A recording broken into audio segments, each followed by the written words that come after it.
Hello everyone, welcome back to our channel Login Assist. In this guide video, I will show you how to send chat request on Jodel. So first of all, launch open Jodel application. You can see over here Jodel application has been opened. Initially, you'll be led to this kind of interface.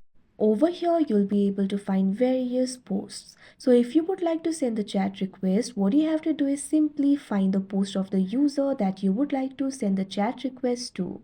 After you do that, simply tap on it.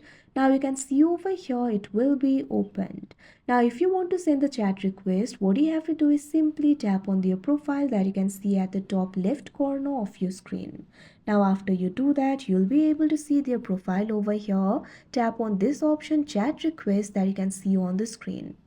Now after you do that, your chat request has been sent. Once they accept, you'll be able to start a private chat. So like this, you'll be able to send chat request. So that is how you send chat request on Jodel. I hope you found this video helpful. Thank you for watching. Make sure to like, share and subscribe to our channel.